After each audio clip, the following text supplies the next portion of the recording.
পদ্মজা তাদের অবস্থা দেখে মুচকি হাসে। পদ্মজার শরীরে মারের দাগ আছে এই কথা শুনে পূর্ণা মানুষের মাছ থেকে বেরিয়ে এসে উঁচু মাটির টিলার উপর উঠল। পদ্মজার পাশে ঘেসে দাঁড়ালো, বলল, আপা, লিখন ভাই কি বলছে? পদ্মজা নিরুত্তর। খলিল উত্তেজিত হয়ে পড়ে। সব না সবাই জেনে যায়। আতঙ্কে তিনি সবার উদ্দেশ্যে বললেন, লিখন শাহ মিছা কথা কইতাছে। খলিলের কথা শুনে মজিদের ইচ্ছে হয় খলিলকে জুতা দিয়ে পেটাতে। লিখন বলল, একটুকুও মিথ্যা না, দাগগুলো এখনো তাজা। পদ্মজা তো সামনেই আছে। একজন বয়স্ক মহিলা বললেন, পদ্মমার নিকাবটা সরাইলেই হাসামিসা জানা যাইব। মজিদ জানতেন কেউ এরকম কথা বলবে।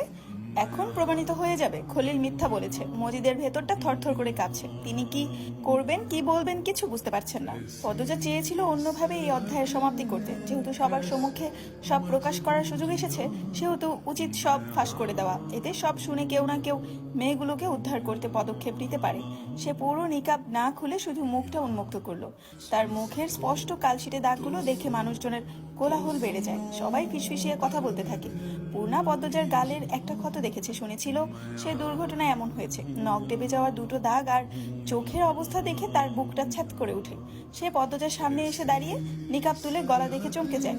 অশ্রু সজল চোখ দিয়ে পদ্মজার দিকে তাকিয়ে অবাক হয়ে ডাকে, আপা। ইয়াকুব আলী খুব অবাক হয়েছেন। এরকম ভান করে বললেন, মেয়েটার কি অবস্থা? মাতবর এভাবেই কি বউদের রানী করে রাখেন? মজিদের বুকের ব্যথা বাড়ে, এক পা পিছিয়ে যান। কি হচ্ছে এসব? রিদওয়ান জিব্বা দিয়ে ঠোঁট ভেজায়। সে পদ্মজার ভাব দেখে ধারণা করেছে পদ্মজা এক্ষুনি সব বলে দিবে, আর সে সব শোনার পর এত মানুষের সাথে তাদের পেরে ওঠা সম্ভব নয়। রিদওয়ান ঢোক গিলে আচমকা বলে উঠল, আমির মেরেছে। এমনি এমনি তো মারেনি। পদ্মজার লিখন শাহের সাথে 6 বছর আগে সম্পর্ক হয়েছিল। বিয়ের পরও লুকিয়ে ঢাকা অবৈধ মেলামেশা করে গেছে। আমির কদিন আগে হাতে নাতে ধরেছে, আর তাই মেরেছে। রিদওয়ানের কথা শুনে পদ্মজা ও লিখনের মাথায় যেন বাজ ভেঙে পড়ে। মজিদের চোখ দুটি জলজল করে ওঠে। রিদওয়ান বাঁচার পথ খুঁজে দিয়েছে। মানুষজনের কোলাহল দ্বিগুণ হয়ে যায়। মজিদ কখনো ভাবেনি তার পরিবার নিয়ে আবারও এমন সভা হবে। যা হওয়ার তো হয়েই গেছে। পদ্মজার সম্মান উৎসর্গ করে হলেও তাদের সম্মান রক্ষা করতে হবে। লিখন ক্রোধে আক্রোশে রিদওয়ানের উপর ঝাঁপিয়ে পড়ে।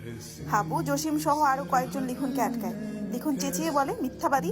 কেউ একজন বলল, মাতবর সাহেব সত্যিটা খুলে বলেন। মজিদ হাওলাদারকে এসে সবার উদ্দেশ্যে বললেন, আমি চাইনি আমার বউয়ের কোনো দুর্নাম হোক। হাজার হোক সে আমার একমাত্র ছেলের বউ। কিন্তু পরিস্থিতি যখন বাধ্য করেছে, তখন না বলে উপায় নেই। আপনারা অনেকেই জানেন মোড়ল বাড়ির লিখন শাহ একবার শুটিং করতে এসেছিল। তখন পদ্মজা আর লিখন শাহর মধ্যে একটা সম্পর্ক গড়ে ওঠে। তারপর আমার ছেলে আমিরের সাথে পদ্মজার বিয়ে হয়। আমির পদ্মজাকে নিয়ে ঢাকা চলে যায়। ঢাকা লিখন শাহের সাথে পদ্মজার অবৈধ সম্পর্ক চলতে থাকে। আমার বোকা ছেলে কখনো ধরতে পারেনি। গ্রামে আসার পর লিখন শাহ 2বার আমাদের বাড়িতে গিয়েছিল। প্রমাণ আছে কিন্তু। অনেকেই দেখেছেন তো। অনেকজন বলাবলি